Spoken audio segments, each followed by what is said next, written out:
Thank you. Greeting also from me. I would first like to thank back to Enrico Maria Milic for inviting us and actually to spread the idea of Euroregion also to our company. I have to say that when the idea came to us, it wasn't something that would be very new for me and that would be very spectacular or something like that for me.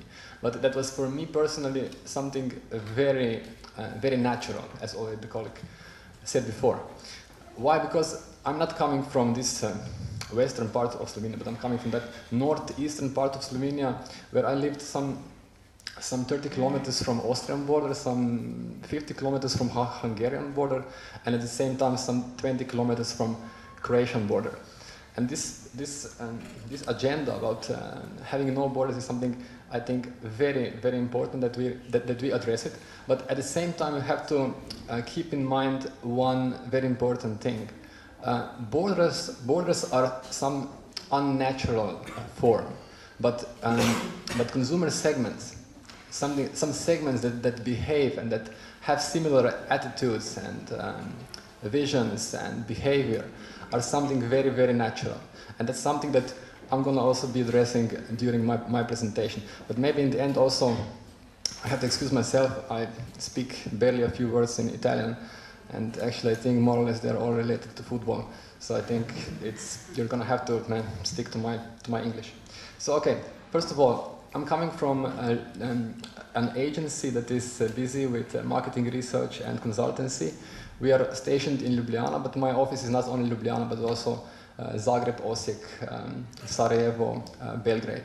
I'm going to be focusing more on these areas in my presentation. I'm going to be also showing something about Italy and Austria, mainly in two terms. One is country of origin, in terms of how people perceive, for example, how Slovene people perceive Italian products. Then in the second part also on ethnocentrism, on consumer ethnocentrism, on this part of ethnocentrism, which means which shows how more or less are people in specific countries bound to protecting domestic own brands. These are the two topics I'm going to be addressing during the presentation.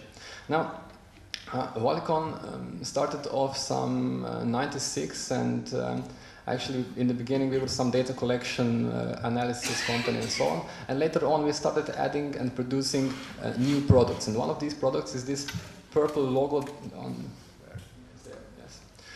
which is called PGM. This is a huge survey that we are conducting, and I have to show you a little bits of that survey because that's where I derive the data and information I'm going to be showing you through the presentation from. I think Mr. Weber would be pretty much interested in seeing that, but nevertheless I think we have great moderators. I think you had facilitated the discussion before in a great way, and I was quite surprised how warm and open the discussion about the borders was before. Okay, so the survey I'm going to be talking about is called PGM. We are conducting it parallelly in Slovenia, Croatia, Bosnia and Serbia. At some point also Macedonia. And it gives us mainly two pieces of information.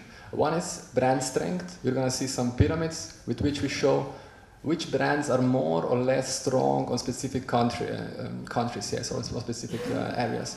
And the other part of information is how do people behave and what are their characteristics. If I speak, for example, in terms of colleague of Ili, I'm going to be showing in a way how many people in Slovenia, for example, use Ili coffee, and then we can also show within this research what are their characteristics, how do they behave, where are they from, what do they do in their lives, and so on. And why is that important? Because one of these topics within consumer behavior is also relation to country of origin, perception of Italian, of Austrian, of multinational products, and also consumer ethnocentrism.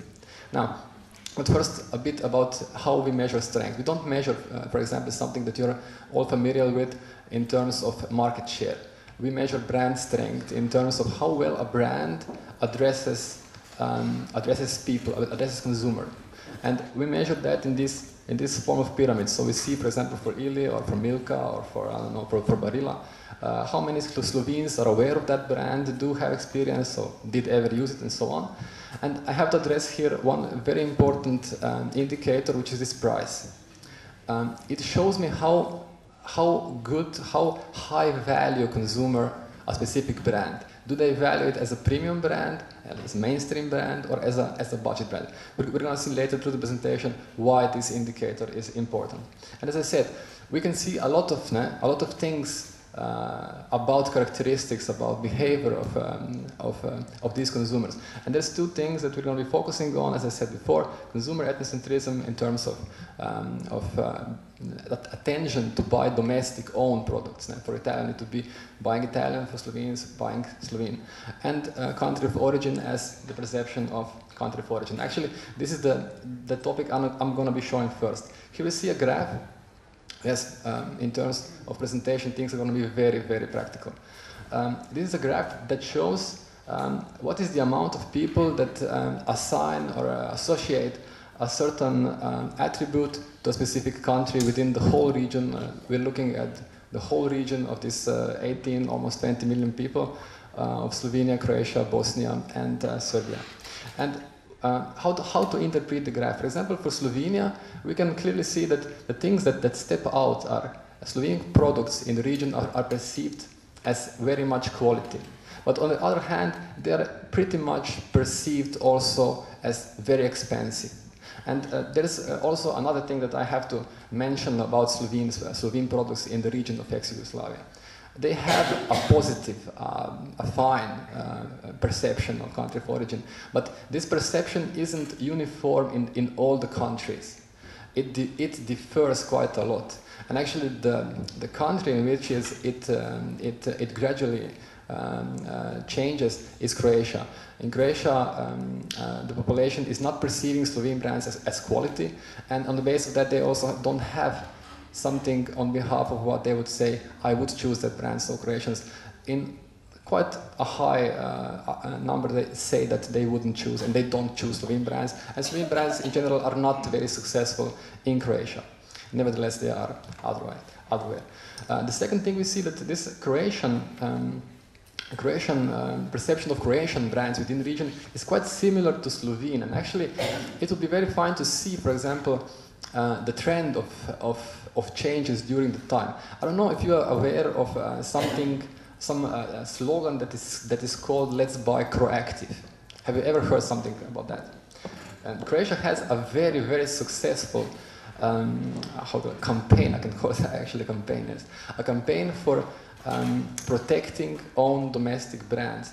And when we were checking this data during time, it was very obvious that the perception of Croatian brands in Croatia is progressively getting better and better through time.